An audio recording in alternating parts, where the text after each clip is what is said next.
musbah perceraian itu. Jadi majelis hakim menegaskan nikah. Jadi kapan nikahnya? Nah, itu saya kasih tahu. Instruksi majelis. Kita ini bukan membahas masalah pernikahan. Sesuai dengan aturan hukum undang-undangnya itu, Undang-Undang Nomor 1 Tahun 74, perkawinan. Jadi ini masalah perkawinan, bukan pernikahan. Oh iya betul. Kita tunduk dengan undang-undang perkawinan. Seperti itu kan?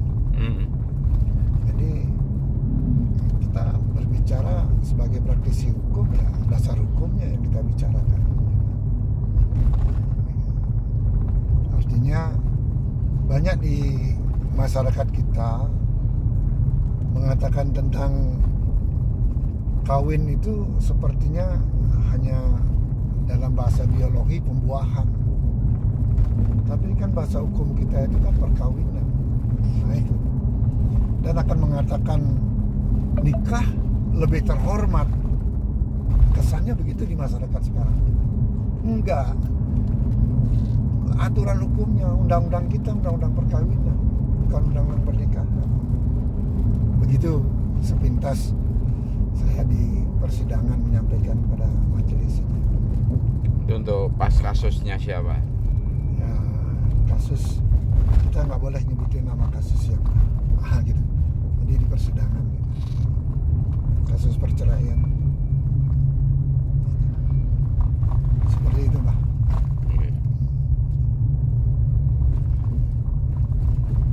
Makanya kalau pandangan Bagong pribadi ya, kearifan lokal dan kearifan yang diberikan leluhur kita itu indah sekali. Maka patokan hidup itu dituangkan dalam 11 kidung itu. Mulai dari lahir dituangkan di mijil, bagaimana orang itu dilahirkan.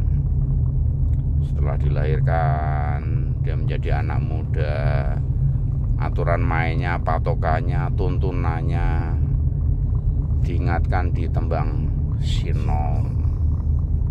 Anak-anak muda ini memiliki cita-cita mulia, patokannya ada di Mas Kumambang. Dalam meraih cita-cita dan Mas Kumambang ini, anak muda selalu bersama-sama.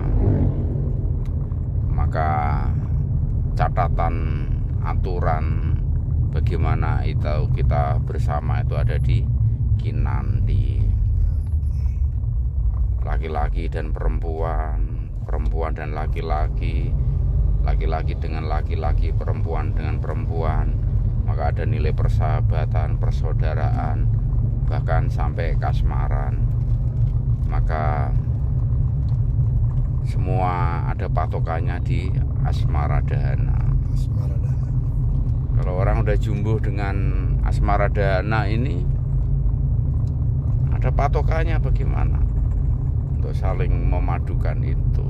Lalu mereka dandang gulo, menyatu, menyambung dengan aturan perkawinan yang Pak Ketut bicarakan tadi itu kan, undang-undang perkawinan, ya kan? Ya. Nah, aturan kasepuan di sini bicara tentang dandang gulo. Nah, setelah dandang gulo jadilah keluarga yang indah, punya anak, terus disebut gambuh. Patokannya, aturannya, tuntunannya ada di gambuh. Setelah gambuh, maka harus menghindari aneka yang buruk dan jelek. Dia harus mengikuti tuntunan aturan peringatan di pangkur, mingkar-mingkur samubarang kang olong, menghindari aneka yang buruk. Monggo dia. Sudah 11? Iya. Setelah mangkur itu, bagaimana sih caranya mangkur itu? Setelah kita mangkur di depan kantor bank, silahkan. Ya. mangkur di sini, mingkar-mingkur sama barang kangol. Caranya adalah berdurmo. Makanya kita masuk ke kantor bank ini dalam rangka berdurmo. Nah, berdurmo. Durmo Dharma. Ini menanam kebajikan, berbagi berkah. Nah, ini Pak Tut mau masuk ke kantor bank.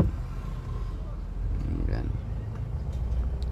Nah, ini salah satu aneka cara berdurmo, menanam kebajikan dimanapun berada. Ini kan. Nah, dalam berdurmo ini kita selalu menapai kebajikan hidup. Mengapa kita harus berdurmo, berdharma bakti?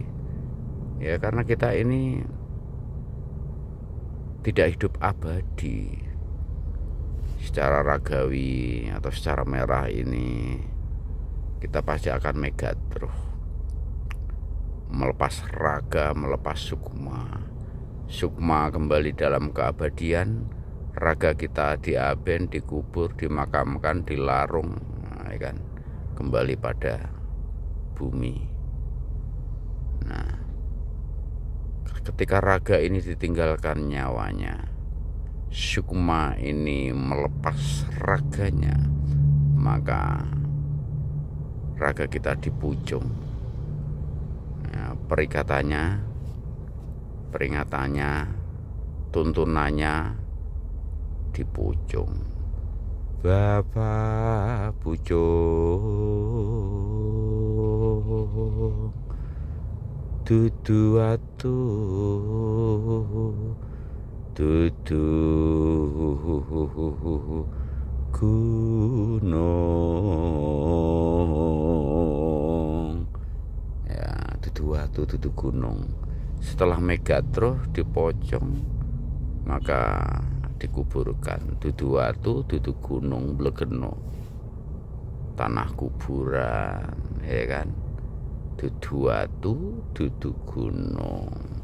Nah, itu sedikit wedaran tentang 11 tembang, menyambung dari siklus kehidupan yang ada di bumi surgawi NKRI ini, yang berlambangkan merah putih, bukan sekedar berani dan suci, tetapi yang lebih inti, weruh sariro lan weruh ing panuju.